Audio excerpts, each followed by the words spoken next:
Perkenalkan, nama saya Sartika Olii, jurusan Manajemen Dakwah semester 8. Nah, di sini saya akan membahas tentang teori pengembangan kepribadian menurut Skinner. Nah, Skinner adalah seorang behavioris kuat yang yakin akan pentingnya metode objektif, ketaatan eksperimental, dan kapasitas eksperimen yang anggun serta ilmu pengetahuan induktif untuk memecahkan masalah-masalah tingkah laku yang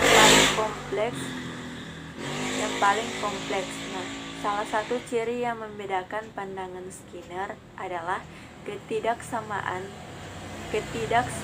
Skinner pada teori formal dan penolakan terhadap pendekatan postulat teori yang dipakai Hull dalam membangun teorinya. Ciri khusus yang lain adalah penekanannya pada penelitian tentang respon-respon yang tidak harus dibangkitkan oleh stimulus atau operan, tetapi sangat dipengaruhi oleh akibat-akibat dari respon-respon itu sendiri. Nah, kepribadian atau klasifikasi pokok menurut Skinner ada dua, yaitu refleks responden dan refleks operan. Operan adalah sesuatu yang dihasilkan dalam organisme melakukan sesuatu yang menghasilkan stimulus yang mendorong langsung atau perilaku yang ditimbulkan oleh stimulus yang tidak jelas tetapi semata-mata ditimbulkan oleh organisme itu sendiri. Nah, atau dilakukan tanpa adanya stimulus penyebab.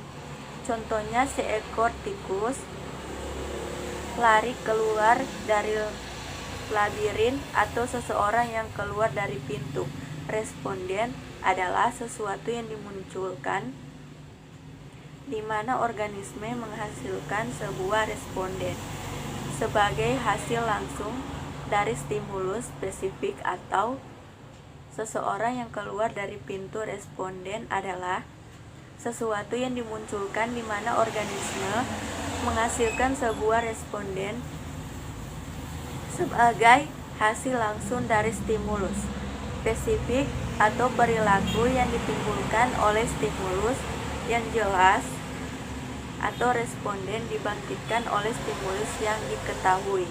Nah, contohnya seekor anjing yang mengeluarkan air liur ketika melihat dan mencium bau makanan, atau seseorang yang mengedip ketika udara ditiupkan ke matanya.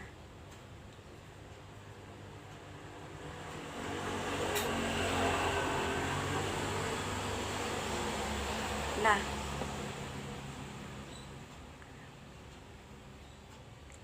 di sini behaviorisme telah menjadi salah satu dari wawasan utama dalam psikologis modern. Behaviorisme radikal menegaskan bahwa hanya perilaku diamati harus disertakan. Nah, dalam teori ilmiah, sejarahnya ini merupakan suatu keberangkatan dari metode introspektif Henner dan metode psikoanalitik dari Freud, dan masih berfungsi sebagai pengingat untuk menghadiri apa yang orang benar-benar melakukan serta dengan mengadakan di mana mereka melakukannya.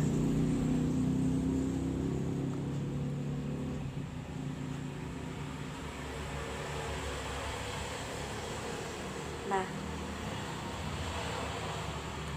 prinsip dasar behaviorisme yang pertama, behavior is lawful, adalah ilmu usaha untuk menemukan keteraturan yang menunjukkan bahwa peristiwa tertentu berhubungan secara teratur dengan peristiwa lain.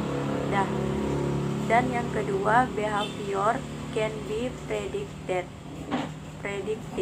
Ilmu bukan hanya menjelaskan, tetapi juga meramalkan, bukan hanya menangani peristiwa masa lalu, tetapi juga masa yang akan datang.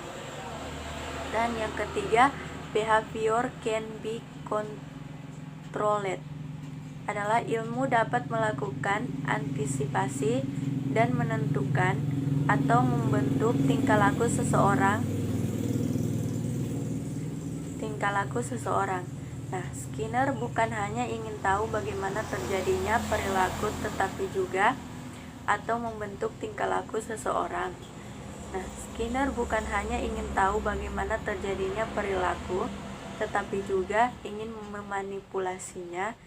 Skinner memandang tingkah laku sebagai produk kondisi anteseden tertentu dan menganggap kemampuan memanipulasi kehidupan dan tingkah laku manusia. Nah, keberhasilan mengontrol kejadian atau tingkah laku manusia merupakan bukti kebenaran atau suatu teori. Nah, Skinner memahami dan mengontrol tingkah laku menggunakan teknik analisis fungsional tingkah laku atau functional analysis of behavior, yaitu suatu analisis tingkah laku dalam bentuk hubungan sebab akibat, bagaimana suatu merespon timbul mengikuti stimuli atau kondisi tertentu. Nah,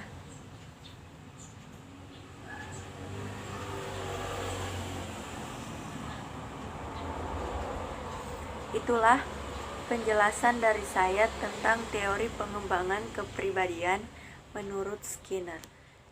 Bila ada salah-salah kata perlu dimaafkan. Wabillahi taufiq walhidayah. Wassalamualaikum warahmatullahi wabarakatuh.